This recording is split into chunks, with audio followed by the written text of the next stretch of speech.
Feliz sábado a todos. Bom, primeiramente quero agradecer a todo o carinho desprendido à minha pessoa ao longo das visitas aí que temos feito, geralmente às quintas-feiras à tarde.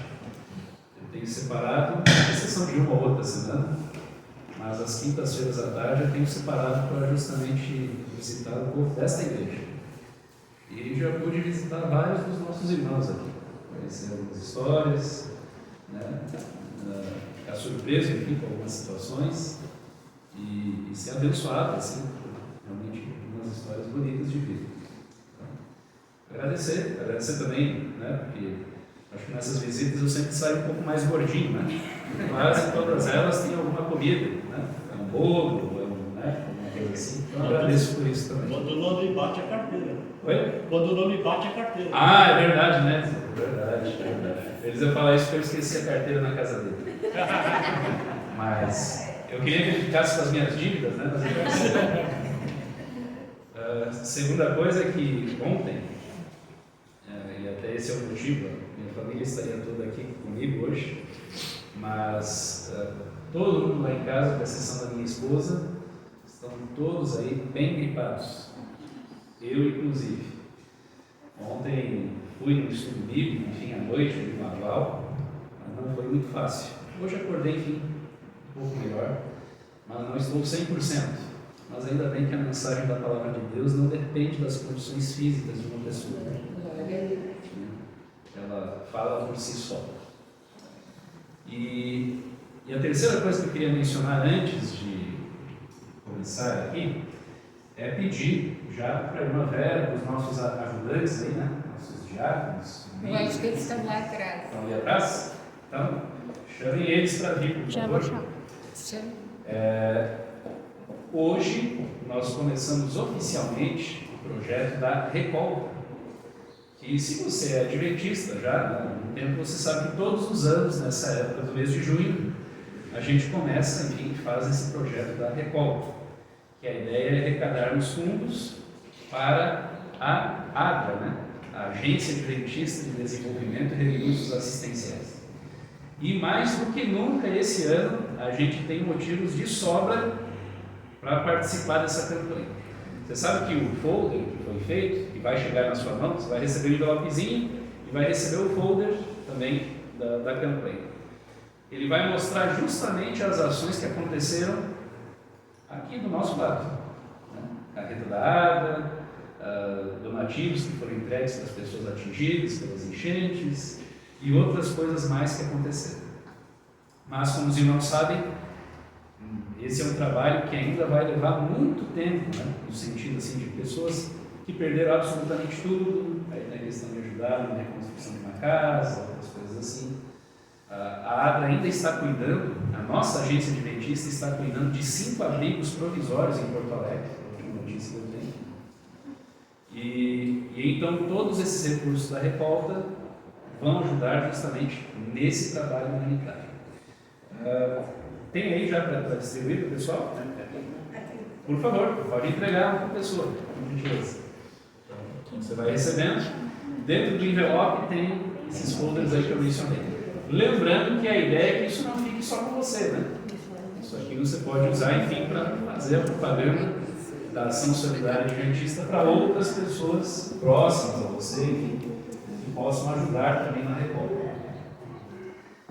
Lembrando que metade do valor, se nós alcançarmos o nosso alvo até, assim, é algo irrisório, considerando a nossa realidade hoje. Você sabia que a ADRA fez, enfim, um cálculo referente, assim, à necessidade do que ela vai precisar, enfim, para esse ano, para ajudar as famílias, enfim, atingidas? E você sabe que ela fez um cálculo que isso envolveria o alvo por igreja de R$12 por membro da igreja. R$12. Esses dias atrás aí o Sérgio fez aniversário, né? Completou 18 anos. E com certeza, se ele saiu para comer uma pizza, a pizza custou um pouquinho mais que R$18. Né?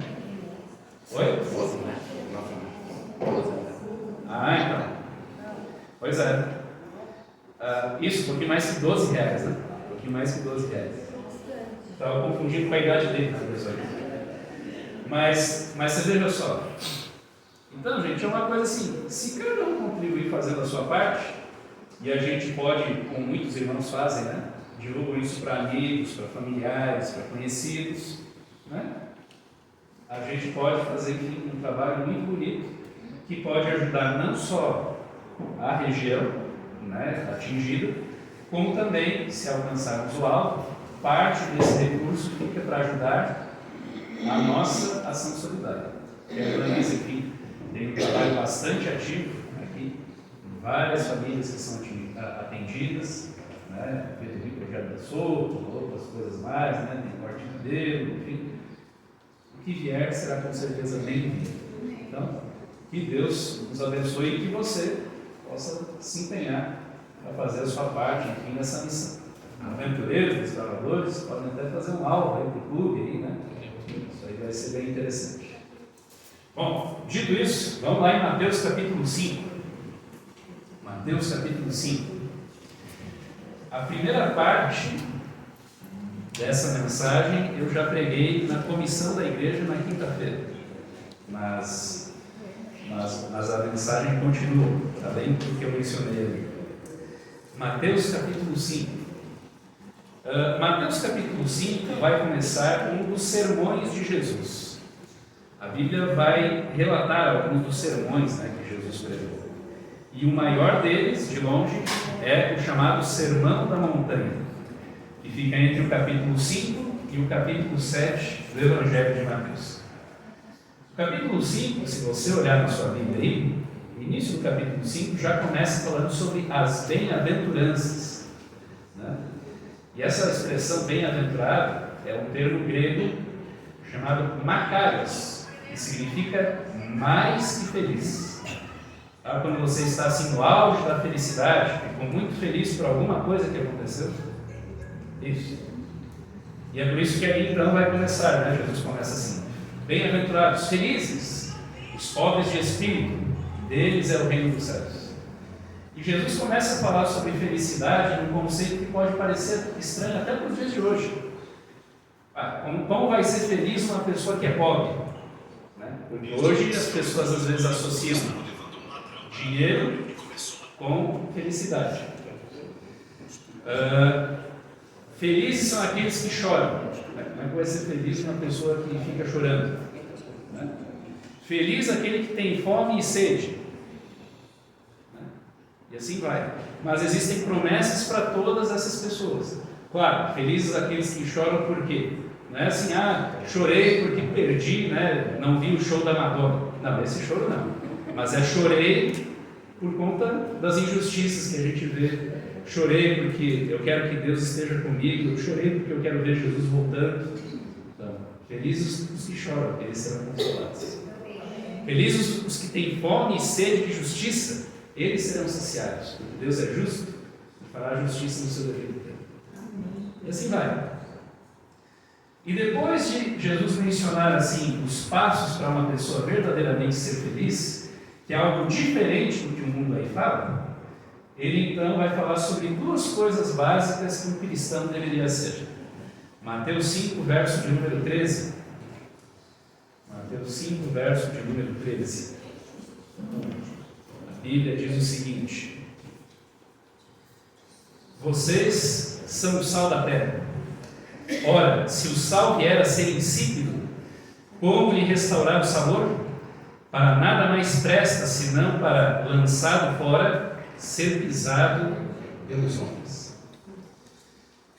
Interessante que o sal, e se você já ouviu sermões, enfim, sobre esse texto aqui, você provavelmente já ouviu, por exemplo, que a palavra salário, né, vem de sal. Se você tivesse uma saca de sal, enfim, de 60 quilos, que meu avô tinha para lidar com gado, com os bichos, né, você seria milionário nesse tempo. Sal era sinônimo de muito dinheiro. Numa época em que você não tinha uma geladeira para guardar os alimentos, o sal era importante para fazer o quê? Conservar os alimentos. Tanto é que nós temos um prato da cultura gaúcha que está diretamente relacionado ao sal, né? O charque. Que surgiu justamente dessa necessidade. Você vai lá, matou o boi, como é que eu vou preservar a carne? Não vou comer 100 quilos de carne, né, num dia. Então, vou fazer uma técnica para preservar a carne e poder durar mais tempo. Sal. Sal é muito importante. Mas é interessante que Jesus vai falar aí no texto, né?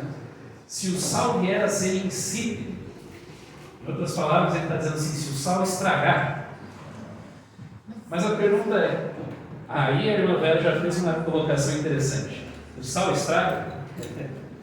Se você olhar talvez uma ou outra assim coloque lá, mas a maioria das marcas de sal, se você olhar assim, prazo de validade, vai estar assim, prazo de validade indeterminado. Por quê? Porque o sal é um mineral.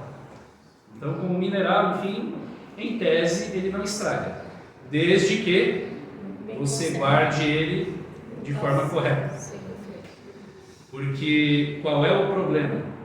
Se você guardar o sal em um lugar, por exemplo, que tem muita umidade, né? Isso, aí começa a fazer, né, aquelas pedras. Dependendo do lugar ali, se ele fica aberto, ele pode pegar, enfim, o cheiro de alguma coisa que está próximo. E aí, então, tem que ir fora. Então, em tese, não é para estragar. Assim como o cristão, né? O cristão é para ser o sal a tal ponto que não vai estragar.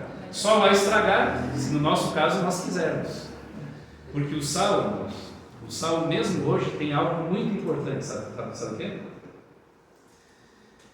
Quando eu faço, vamos supor, esse pão bonito que está aqui à frente, aqui, e vou levar para casa depois, né, no final. Com certeza. Amém. Esse pão, com certeza, deve ter sido feito com sal. Eu consigo olhar o sal aqui, no pão? Mas se eu comer esse pão, eu vou conseguir perceber se tem sal ou não tem. Esses tempos atrás, melhor, esses tempos não, se vão 10 anos dessa história. No tempo que eu era viúvo, estavam só eu e a Louise, enfim, minha filha mais velha, e ela tinha seus 3 para 4 anos. Algumas irmãs do distrito, enfim, que eu atendia, disseram assim: pastor, nós vamos lhe ajudar. A gente sabe que o senhor faz comida e tal, mas para o senhor ganhar tempo, né, conseguir atender o distrito e ao mesmo tempo conseguir também atender, enfim, as necessidades básicas da sua filha, nós vamos congelar, fazer comida e vamos colocar nos potinhos famosos de margarina, né? E vamos colocar, enfim, congelar. E aí, quando chega a hora do almoço, o senhor descongela e aí o senhor utiliza e tal. Já facilita ali para o senhor fazer comida e tal. Eu falei: ótimo, agradeço. E um dia eu fui descongelar um feijão que uma querida irmã, que até por sinal agora nas férias, em julho agora vou visitá-la, em Madeira, fez. Descongelei o feijão e tal, fui provar o feijão. Falei: ixi, esse negócio está azedo. Gosto muito ruim, estranho. Para mim estava azedo, né? É porque eu não seria esses camaradas aí que Degustador, sommeliers, né? sommelier. Degustadores, assim. Meu paladar não é muito bom. Ainda mais depois da Covid ficou pior ainda. Mas depois de provar 1, 2, 3 vezes, aí veio a ideia. Está sem sal. Coloquei um pouco de sal no feijão, misturei. Opa, agora ficou bom. O sal, irmãos, basicamente é o quê?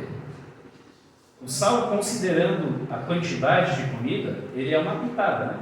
É uma fração do que é toda a comida. Mas ter ou não ter sal faz o quê? Toda a diferença. É que nem quando a gente fala, por exemplo, porque assim, do reino animal, né? Assim, a única coisa que eu como, e ainda com alguma moderação, é peixe. Não como carne de gado, carne de frango, isso não como. E uma vez conversando com alguém sobre isso, falando: olha, mas eu como aquelas proteínas de soja, né? Aquelas proteínas vegetais. Aí alguém falou assim: pastor, como é que o senhor consegue comer isso? Isso parece ração para cachorro? Negócio tão ruim lá. Falei: não. Não. O segredo é só um tempero. Assim como a carne. Como uma carne sem sal para você ver. Mesma coisa. A questão é você temperar a coisa. E o que Jesus quer dizer então, se eu sou o sal da terra? Vamos considerar quantas pessoas nós temos aqui hoje? Uns 40? 50? Enfim. Coloque essa quantidade de pessoas comparada à população de Imbé. É uma pitada, é um pico de gente. Nós somos 0,01% da população. Mas esse 0,01% da população, aonde ele está, precisa fazer o quê? A diferença. Isso é ser o sal da terra. O sal é uma fração mínima da comida, mas se ele está presente, ele faz a diferença. Assim é o cristão. Irmãos, vamos pensar de forma prática. Se a nossa igreja do nada aqui, ela sumisse, ficasse um terreno vazio, e as pessoas ao redor aqui passassem e ninguém notasse que um dia foi uma igreja aqui, irmãos, esse seria um atestado de fracasso, porque a igreja ela tem que ser relevante onde ela está. Se a igreja simplesmente sumisse e as pessoas olharem para aquele terreno ali, para esse terreno e falarem assim, opa, mas peraí, tinha uma igreja aqui, tinha um pessoal, enfim, legal, tinha aquele casal da Jovem Guarda aqui, Jair e Adriane e Vanderleia, aqui, enfim, para quem não sabe, o Gilceu e a Rossélia, esse pessoal tal, um pessoal legal, amável. Se isso acontecer, é sinal de que a igreja faz a diferença onde ela está. Tem uma irmã ali da Igreja Central de Tramandaí, que ela tem uma casa em Canoas, e nesse último mês ela passou o mês lá, ajudando as pessoas, desabrigados, enfim. Ela foi voluntária da ABRA lá, praticamente um mês todo de maio. E ao longo desse último mês, ela ajudou ali na carreta da ABRA e tudo mais, e chegou num determinado momento que o pessoal da Defesa Civil foi visitar o pessoal da ABRA lá. E chegou alguém da Defesa Civil, chegou para ela e disse assim, olha, podemos tirar uma foto com vocês? Ela falou assim, não sou famosa, nem nada, só tenho um colete verde da ABRA aqui. Por que vocês querem tirar uma foto conosco? Lembrando, Defesa Civil, órgão do governo que ajuda nessas situações de catástrofe. Resposta do pessoal da Defesa Civil. É que nós queremos tirar uma foto para a gente poder lembrar o trabalho lindo que vocês fizeram aqui, porque de certa forma vocês aqui trabalharam mais do que a gente. Vocês fizeram mais do que a gente podia fazer aqui. Isso, irmãos, é ser relevante onde a gente está. Isso é ser sal. É onde você está fazer a diferença. As pessoas podem até não se converter à sua volta, mas no mínimo as pessoas têm que perceber assim, opa, ali vai uma pessoa que é convicta naquilo que acredita. Lembra do soldado lá, que até teve o filme, Até o Último Homem, Desmond Doss? Se você for olhar, praticamente nenhum dos companheiros dele de exército se converteu, se tornou adventista do sétimo dia. Mas todos diziam, esse é um homem honrado, esse é um homem de Deus. Esse é alguém que vive e acredita naquilo que ele quer. Isso é sal. Isso é ser sal. E o convite de Deus é que todos nós sejamos sal. Mas não só isso. Se você voltar seus olhos à Bíblia, além de ser sal da terra, você é convidado a ser outra coisa também. Olha só. Mateus 5, verso de número 14. Vocês são a luz do mundo. Não se pode esconder uma cidade situada no alto de um monte, nem se acende uma lamparina para colocá-la debaixo de um cesto, mas num lugar adequado, onde ilumina bem a todos os que estão na casa. Assim brilhe também a luz de vocês diante dos outros, para que vejam as boas obras que vocês fazem e glorifiquem o Pai de vocês que está nos céus. Só um detalhezinho que eu me esqueci, vou aproveitar para falar agora, antes falando sobre o sal. Você sabe por que Jesus fala ali que quando o sal se torna insípido, nada mais presta a não ser para ser pisado pelos homens? No tempo de Jesus, em raríssimas épocas do ano, mas geralmente uma vez, 2 vezes por ano, nevava em Jerusalém, porque Jerusalém é uma cidade bastante alta. Jerusalém, em termos de altura, de altitude, seria mais ou menos como compararmos aqui o nosso litoral a Gramado, assim. É uma cidade que fica no meio de montanhas. E Jerusalém, enfim, em alguns momentos, nevava, na época mais fria do ano. E o piso do templo, do complexo do templo de Jerusalém, era feito de mármore. E devido a isso, quando nevava, enfim, quando alguém ia andar naquele local, o risco de escorregar era muito grande. Era um verdadeiro sabão. Então, o que o pessoal do templo sempre tinha ali à disposição? Tinha um estoque de sal estragado. Porque então você espalhava isso pelo chão, e aí então derretia a neve e tal, e facilitava para que o pessoal pudesse andar de forma bem tranquila ali, sem correr o risco de escorregar. Então, quando o sal perde o seu sabor, não presta para mais nada. Por isso que Jesus diz assim: seja um sal, faça a diferença onde você está. Para que você e eu não tenhamos esse fim, né? Ser pisado pelas pessoas.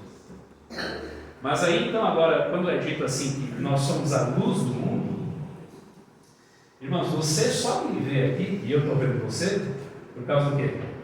Da luz. É dia, a gente tem a luz do sol. Se fosse à noite, é porque tem iluminação aqui na igreja, enfim, foi feito todo um trabalho de rede elétrica para isso. Irmãos, sem luz, a gente não vê por onde a gente vai. Não sei se você era assim, mas quando eu era criança, enfim, eu tinha muito medo de dormir no escuro. Sempre tinha que dormir com a luz acesa. Minha mãe fazia uns testes lá, eu falei: não, deixa acesa a luz. Mas aí minha mãe, muito esperta, como qualquer outra mãe faria, opa, dormiu, vai e apaga a luz. E ela tinha a facilidade ainda de que eu tinha um sono pesado, né? Então, muito dificilmente acordava à noite. Mas um dia acordei. E quando acordei à noite, né, e aquela escuridão toda, comecei a gritar: socorro, socorro, estou cego dos olhos. Sim, estaria cego do quê? Mas o fato é o seguinte: uns anos atrás, num acampamento de líderes, desbravadores, acho que eu vou fazer essa prova depois, enfim, para o Felipe e o pessoal do clube. A gente fez uma trilha no meio do mato, noite de lua nova, e você não podia utilizar nenhum tipo de lanterna para se guiar. E aí você diz assim: pastor, como é que você ia se guiar então pelo mato? Através de uma corda. Então você tinha uma corda que ia ligando a árvore a árvore, e você ia, enfim, né, colocando a mão ali na corda e ia indo pelo caminho. O teste era esse. E lá fomos nós, né? Nesse percurso. Quando de repente, em algum ponto ali, eu acabei batendo numa pedra, tropecei, e ali na tentativa de tentar me erguer e tudo mais, acabei colocando a mão numa planta, ok, enfim, me apoiei e me levantei. Mas qual era a planta que eu tinha pegado? Uma ortiga. E para quem não sabe, aqui, como me perguntou, a ortiga é uma planta que, se você encostar nela, queima bastante. E eu lembro que eu fiz o resto daquela trilha, enfim, no escuro, mas com uma queimação terrível na minha mão. Terrível. Talvez teria sido um pouco diferente se eu tivesse luz para enxergar, né? Teria tentado desviar do antigo, enfim, sei lá. Mas a luz é muito importante para que a gente saiba por onde a gente está indo. E é por isso que Jesus diz assim, que a luz não pode ser escondida em determinado lugar. Não existe essa história de um cristão dizer: eu sou cristão, mas eu vivo escondido. A luz não pode ser escondida, ela precisa estar num lugar bem alto, para que as pessoas vejam, e conforme é dito aí, né, aí no verso 16, brilhe também a vossa luz diante dos homens. Você é a luz do mundo para que as pessoas percebam pelo seu testemunho, pelo menos deveria ser assim, percebam pelo seu testemunho o quê? O caminho por onde elas devem seguir. Amém. Isso é ser luz. Ser sal é ser diferença, ser a diferença para o bem onde você está. Ser luz é através das suas palavras, das suas atitudes, do seu proceder, do seu jeito de ser, você indicar para as pessoas o caminho por onde elas devem andar. Isso é ser luz. E por isso que não existe uma luz que vai ficar escondida, abafada, né? Lá no campo. Não. Tem que ficar o mais visível possível, para que todos enxerguem. Irmãos, agora vem uma parte difícil e eu quero concluir com isso. Tem uma parte difícil da minha fala, mas eu já quero dizer assim que eu não vim para agradar pessoas. Eu vim para falar aquilo que a palavra de Deus precisa dizer. Amém. E existem algumas coisas que às vezes nos impedem de sermos sal e ser luz. Como você falou, como a irmã Vera mesmo mencionou, o sal estraga só em situação muito específica, se você não cuidar, enfim. Né? Luz, felizmente, né? A gente tem a luz do dia, né? Sempre, todos os dias, né? E energia elétrica, mesmo com idas e vindas, né? A gente viu pessoas na enchente sofrendo aí com falta de energia, mas nós temos o privilégio nas nossas casas aí, no geral, né? Eu vou chegar em casa e tem energia elétrica lá. Hoje isso é muito fácil, você ser sal e ser luz, mas às vezes são atitudes minhas que me impedem de ser isso.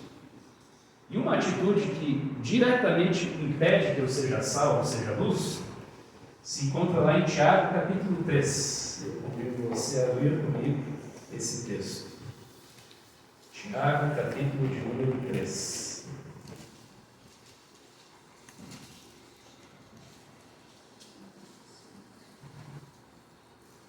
Tiago, capítulo de número 3. Nós vamos ver a partir do verso de número 7. Tiago, capítulo 3. Nós vamos ver a partir do verso de número 7. E vamos falar sobre algo extremamente poderoso. Pode ser para o bem ou para o mal. Tiago 3, verso 7 diz assim: pois toda espécie de animais, de aves, de répteis e de seres marinhos se doma e tem sido domada pelo gênero humano. Mas a língua ninguém é capaz de domar. É mal incontido, cheio de veneno mortal. Com ela, bendizemos o Senhor e Pai. Também com ela, amaldiçoamos as pessoas criadas à semelhança de Deus. De uma só boca procede bênção e maldição. Meus irmãos, isso não deveria ser assim. Por acaso pode a fonte jorrar no mesmo lugar água doce e água amarga? Meus irmãos, será que a figueira pode produzir azeitonas ou a videira figos? Assim também, uma fonte de água salgada não pode dar água doce. Esse texto ele fala sobre o poder da língua, né? E de algumas coisas que provavelmente você nunca ouviu falar, né? Como, por exemplo, fofoca, né? Essa é uma palavra que você nunca deve ter ouvido. Né? Irmãos, interessante que o texto faz a questão seguinte.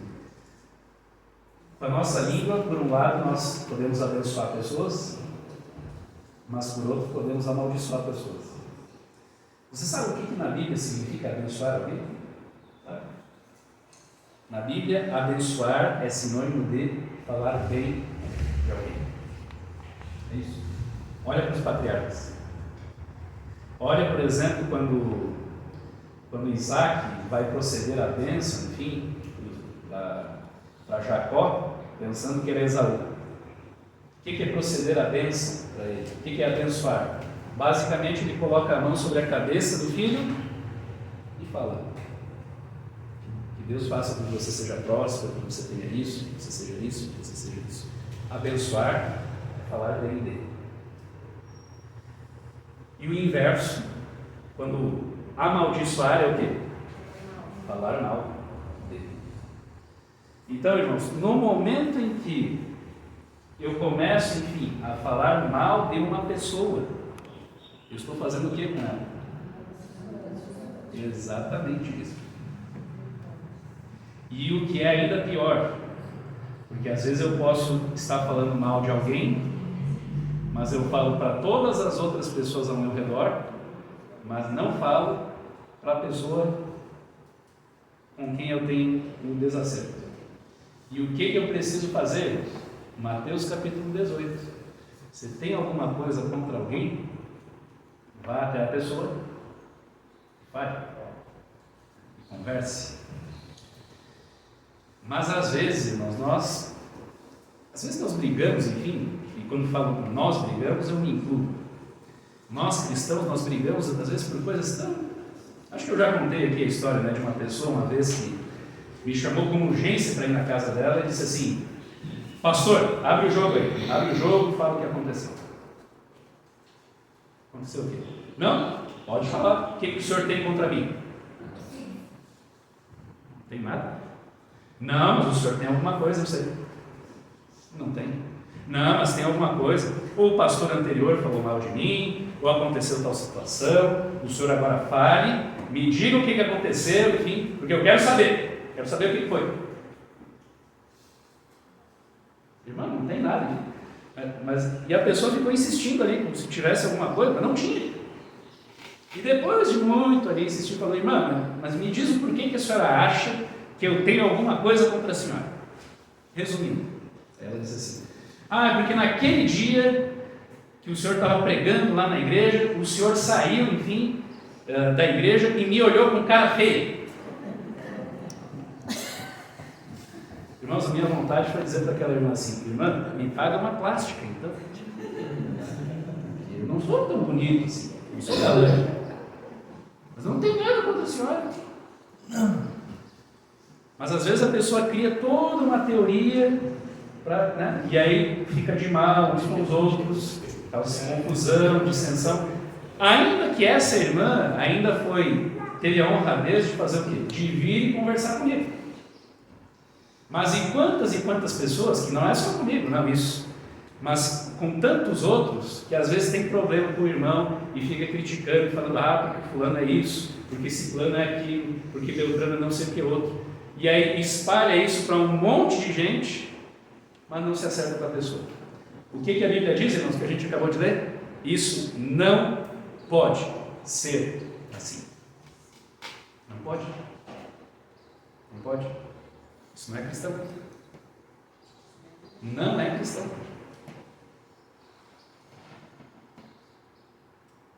Nós falamos tanto que somos bíblicos. Sejamos bíblicos também em nossos relacionamentos. Amém. Precisamos ser bíblicos em nossos relacionamentos. Porque senão, às vezes, as pessoas falam: não, mas eu quero tanto bem da igreja, enfim, etc. Ok. Mas aí você vê situações do tipo assim, em algum lugar desse planeta aí, distante. Quando eu fiquei viúvo, eu já contei a história, né? De uma pessoa que, quando me viu na igreja, de novo pregando, algumas semanas depois do falecimento da minha esposa, a pessoa disse assim: vou abandonar a igreja e tal, porque você tinha que ficar lá na sua casa, lá 6 meses vestido de preto, enfim, né, de luto. Né? E aí depois, quando eu conheci a Clarissa foi uma pessoa muito abençoada por Deus. Ela é uma pessoa muito sábia, gente. Quando vocês verem, ela já falou aqui uma vez com as mulheres, mas quando ela pregar aqui outras vezes, vocês vão perceber. Ela é uma pessoa extremamente sábia. Uma pessoa, logo depois que nós começamos a namorar, chegou para ela assim e falou: e aí, você vai aguentar essa bomba aí? A bomba era eu. Ela falou: aguento. Falou bomba no sentido: olha, tem uma filha pequena, tem tais problemas, assim. E aí, muitas pessoas começaram a ficar assim: puxa, mas olha, ele tinha que esperar, enfim, sei lá, 10 anos. 1 ano depois, ele já vai casar. Que é isso, etc. E tal. Ninguém sabe o que a gente vive. Ninguém sabe o que é você ter que expulsar o demônio de uma pessoa, que foi o que já aconteceu comigo, com a minha filha no meu colo. Ninguém sabe o que é viver isso, a não ser aquele que vive isso. Aí é muito fácil quem está do lado de fora julgar e dizer assim: não, fulano é isso, é aquilo. Eu estou dizendo a minha história, mas eu poderia dizer a história de qualquer pessoa aqui. Porque é muito fácil alguém chegar e julgar você e dizer assim: porque você é isso. Mas ninguém sabe o que você vive. Mas por outro lado também, a gente tem que lembrar, irmãos, quando a gente fala sobre julgar, quando a gente diz assim, não julgueis, Jesus está dizendo para a gente não julgar a intenção do coração da pessoa. Por exemplo assim, o pastor está pregando isso porque está querendo mandar indireta para os irmãos, que bom, maravilha. Isso é totalmente errado. Porque você não é Deus para julgar o que vai dentro do meu coração? Você não é telepata para saber o que se passa dentro do meu cérebro? Você não sabe o que foi que Deus pediu que eu falasse? Mas agora você pode parar e refletir assim, opa, mas o pastor falou isso? Interessante, isso é Bíblia, é verdade. Você julga atos das pessoas, você não julga intenções. Intenção, quem sabe, é Deus. Amém. Irmãos, nós vamos participar da ceia do Senhor. Você é convidado a participar da ceia do Senhor. Mas antes de participar da ceia do Senhor, você é convidado a refletir nos seus relacionamentos. O que você tem feito? Como é que você tem tratado os seus da sua casa? Como é que você tem vivido com os seus da sua volta? Você tem vivido realmente aquilo que você tem pregado? Você realmente é uma pessoa que abençoa as outras pessoas com a sua fala? Você é uma pessoa que realmente tem sido o sal e a luz para onde você anda? Você tem sido assim? O que você tem feito? Porque, irmãos, eu não quero que simplesmente isso seja aqui assim, legal, mais uma Santa Ceia, bacana. Mas aí você vai chegar lá na sua casa e tal, aí começa a brigar, começa a falar um monte de besteira, começa a fazer um monte de coisa, enfim, que nem deveria fazer. Não é nem eu que não quero isso, é Deus que não quer isso para você. Amém. Deus não quer corações divididos. Deus não quer corações divididos.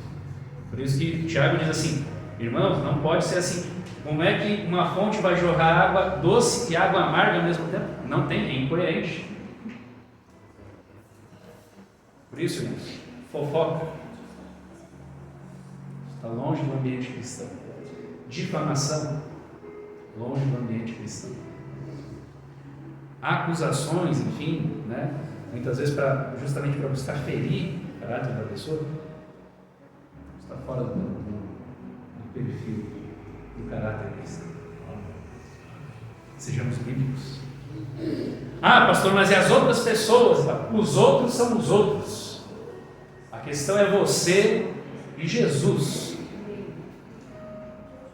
Seja, não tem pessoas que pregam aí que são perfeitas?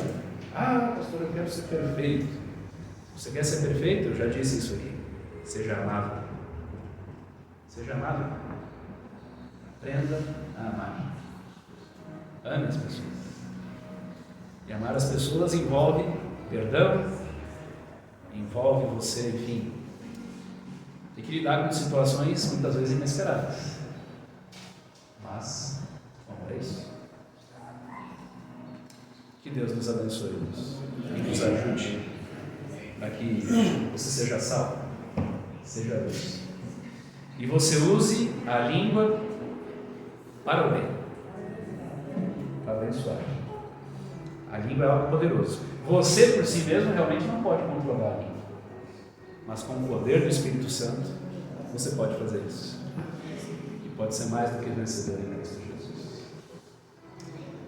Então, se eu não me engano, nossos amigos do som, e no número 258, a última ceia, vocês coloquem aí baixinho, por gentileza.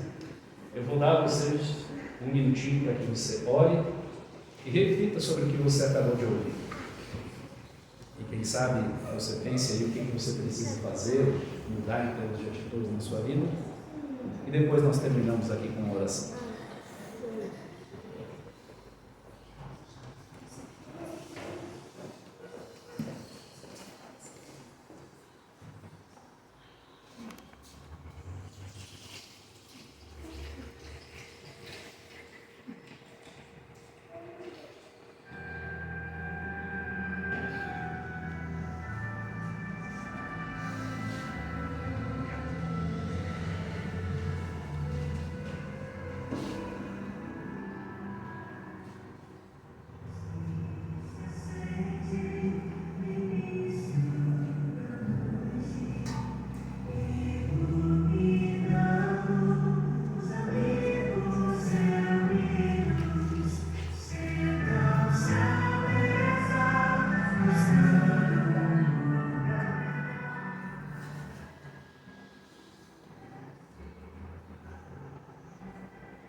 Senhor nosso Deus, nós queremos te agradecer pelo grande privilégio que o Senhor nos dá de podermos ser o sal da terra e a luz do mundo. Que o Senhor nos abençoe para que sejamos a diferença positiva no lugar onde nós estamos. E ajuda-nos, Pai, a mostrarmos para outras pessoas o caminho que elas devem seguir. Pai querido, que o Senhor nos ajude para que nada nos impeça de sermos o sal, de sermos a luz. Às vezes, ó Deus, dissensões, contendas, mágoas, muitas vezes essas coisas nos impedem de desenvolver a nossa vida cristã de forma que se faça a Tua vontade em nós. Por isso te pedimos perdão e ajuda-nos, Pai, a tratarmos as outras pessoas da maneira como o Senhor gostaria que fizéssemos. Ajuda-nos, Senhor, tem misericórdia de nós. E ao participarmos agora da ceia do Senhor, temos o nosso coração aberto para renovarmos esse nosso compromisso contigo e ansiosamente aguardarmos a ceia das bodas do Cordeiro nas mansões celestiais. Pedimos isso e agradecemos em nome de Jesus. Amém. Amém. Felipe, Sérgio.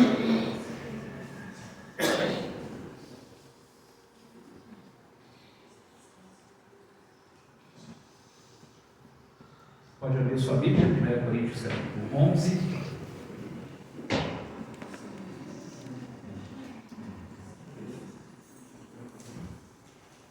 Coríntios 11, versos 23 e 24. 1 Coríntios capítulo 11, versos 23 e 24.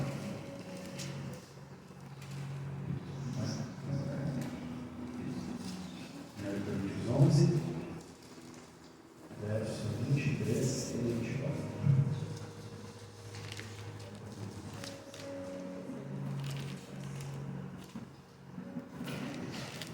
Então, o Sérgio vai ler o texto para nós e, na sequência, faremos então a oração. Ajoelhamos. Porque eu recebi do Senhor o que também lhes entreguei, que o Senhor Jesus, na noite em que foi traído, pegou o pão e, tendo dado graças, o partiu e disse: isto é meu corpo, que é dado por vocês. Façam isto em memória de mim, do mesmo modo de... Então, aqueles que puderem, nos ajoelhemos.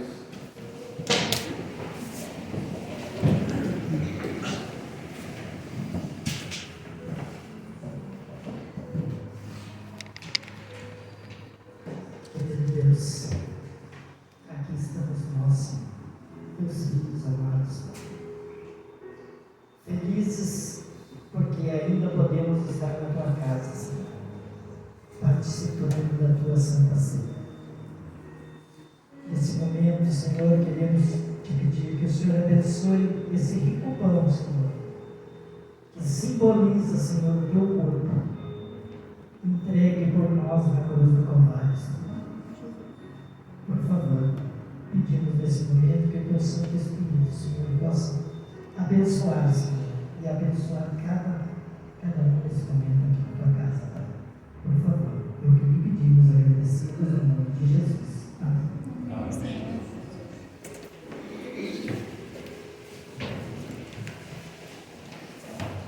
Todos aqueles que estão participando da ceia, se coloquem em pé, por gentileza, se puderem.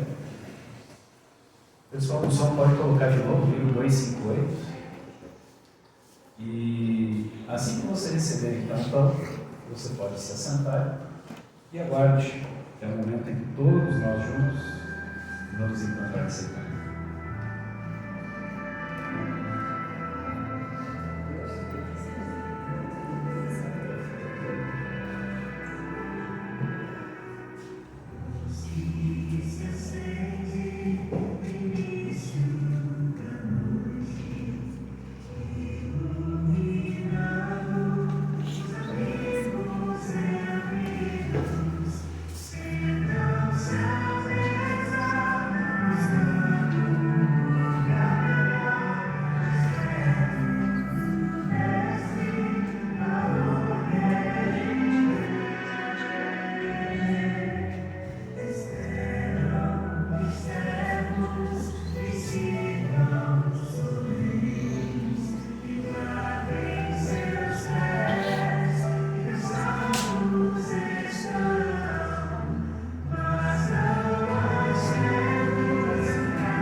atitude de oração.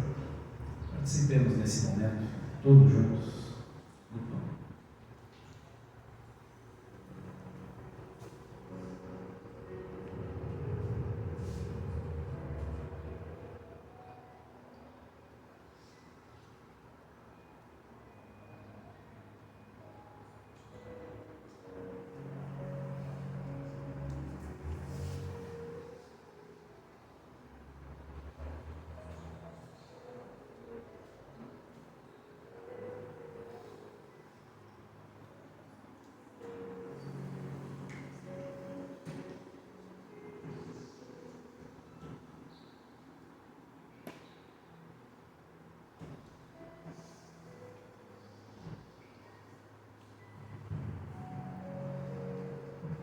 Amém. Mais uma vez, 1 Coríntios capítulo 11, agora o verso 25 e 26. Ele vai fazer a leitura para nós, depois da oração.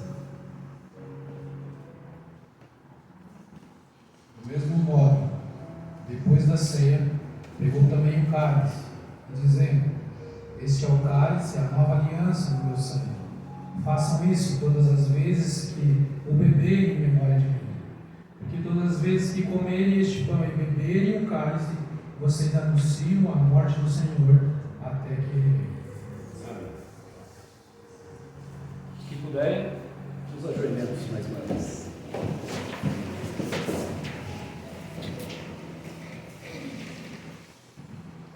Ó Deus eterno, obrigado, Senhor, porque o Senhor na cruz deu o seu sangue para nos salvar, Senhor.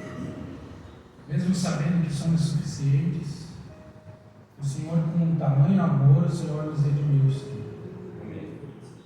Obrigado por todo o empenho do céu para nos salvar e nos resgatar. Que essa simbologia, Senhor, faça verdadeiro sentido nessa vida. Obrigado por tudo que já fizeste por nós. Obrigado pelo aquilo que o Senhor vai fazer por nós também.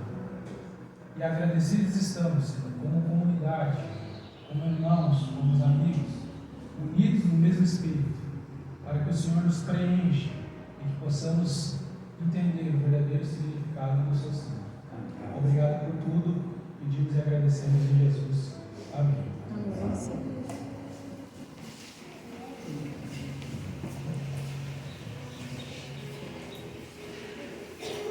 Da mesma forma, todos que estão participando da ceia, os se coloquem em pé. Podem colocar a sequência aí do hino 258, e assim que você receber o cálice, você pode se sentar e aguardar para que todos nós possamos participar.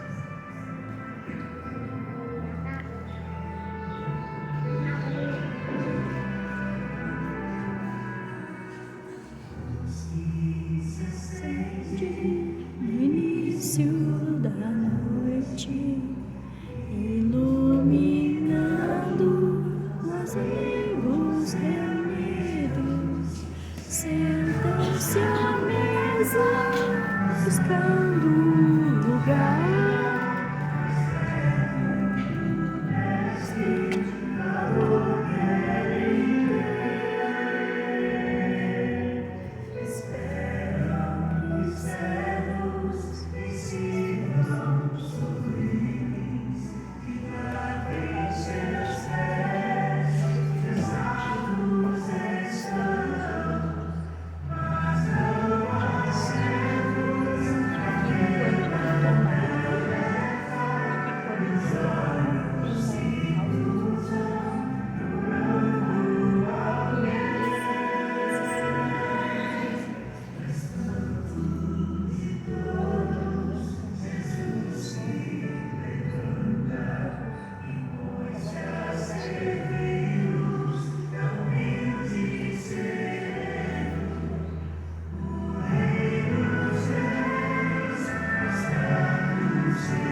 Em atitude de reverência, participemos todos juntos nesse momento.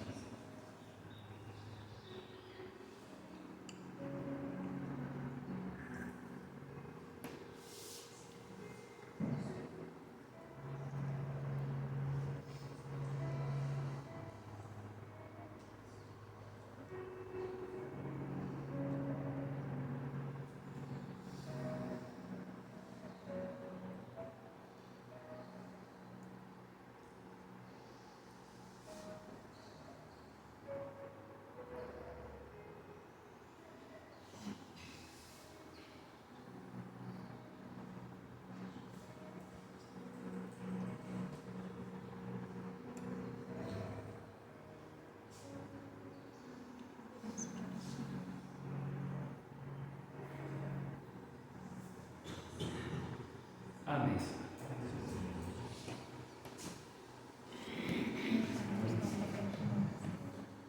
Então,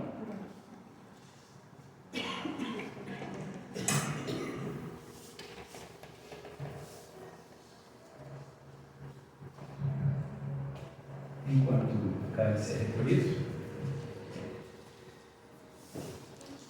Jesus ele termina a ceia com os seus discípulos e vai para o Monte das Oliveiras para viver, enfim, o seu martírio, né? Para ter ali o seu momento, enfim, né? Momento esse que é a razão de todos nós estarmos aqui.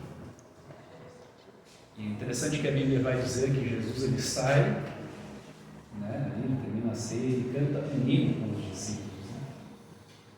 Eu mencionei na outra Santa Ceia que tivemos aqui que este hino, embora a Bíblia não diga, mas Ellen White vai mencionar no livro Desejar de Todas as Nações, este hino é o Salmo 117. O 117 é um salmo bem curto, em 2 versos, que fala sobre a benignidade, a bondade de Deus, e quão bom é Deus para o seu povo. Irmãos, é isso que nós temos que ter sempre no coração. Um cântico de louvor a Deus pelo que Ele é, de louvor e adoração. Às vezes a gente fica muito no sentido assim de, ok, eu vou cantar, vou adorar a Deus, mas muito assim, nos pedir e tal. Não, nós precisamos exaltar a Deus por aquilo que Ele é. Isso é verdadeira adoração. Por isso, podem procurar aí o livro Ó que Esperança.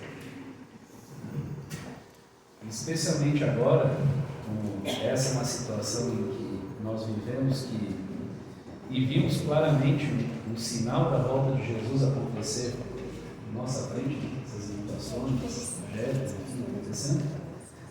Vamos terminar cantando com alegria da esperança que temos que Jesus muito em breve vai voltar. É esse o primeiro mesmo. Isso aí.